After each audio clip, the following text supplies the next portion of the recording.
అందరికీ నమస్కారం.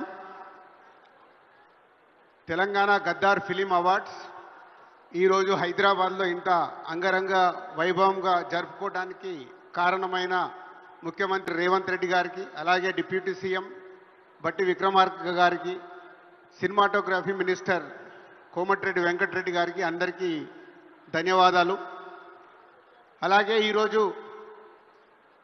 ఇక్కడ ఐటెక్స్లో ఈ ఈవెంట్కి వచ్చిన రాజకీయ నాయకులకి, అలాగే చిత్ర పరిశ్రమ నుంచి వచ్చిన మీ అందరికీ, మీడియా వారికి అందరికీ స్వాగతం.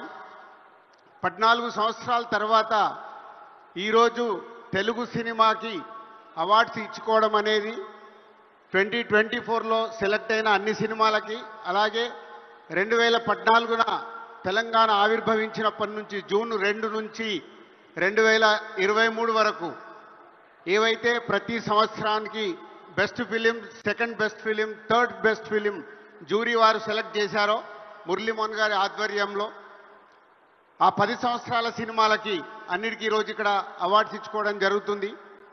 2014 నుంచి 2023 వరకు మురళీమోహన్ గారి చైర్మన్గా ఆధ్వర్యంలో జరిగిన jury members best film select చేయడానికి వాళ్ళు తీసుకున్న అన్ని రకాలుగా అన్ని సినిమాల్ని చూస్తూ సెలెక్ట్ చేస్తూ, సో నేషనల్ అవార్డ్స్ పొందిన సినిమాలు, అలాగే రివ్యూస్ వచ్చిన సినిమాలు, అలాగే కమర్షియల్గా బాగా ఆడిన సినిమాల్ని ప్రతి సంవత్సరానికి 3 సినిమాలుగా సెలెక్ట్ చేశారు. ఆ 10 సంవత్సరాల సినిమాలన్నిటి కూడా ఈరోజు హీరోకి, హీరోయిన్కి, డైరెక్టర్కి, ప్రొడ్యూసర్కి ప్రతి సినిమాకు 4 అవార్డ్స్ ఇవ్వడానికి ఆ జ్యూరీ కమిటీ అడగడం, గవర్నమెంట్ దాన్ని యాక్సెప్ట్ చేసి ఇవ్వడం అనేది ఈరోజు ఆ 10 సంవత్సరాల అవార్డ్స్కి అందరికి ఇవ్వడం జరుగుతుంది.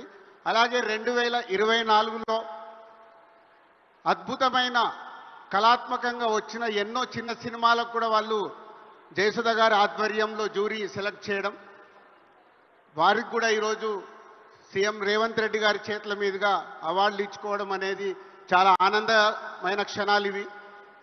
అలాగే national awards, NTR national award Nandamuri Balakrishna గారికి సెలెక్ట్ చేయడం, అలాగే రఘుపతి వెంకయ్య అవార్డ్ యండమూరి వీరేంద్రనాథ్ గారికి, అలాగే బిఎన్ రెడ్డి గారి అవార్డ్ సుకుమార్ గారికి, అలాగే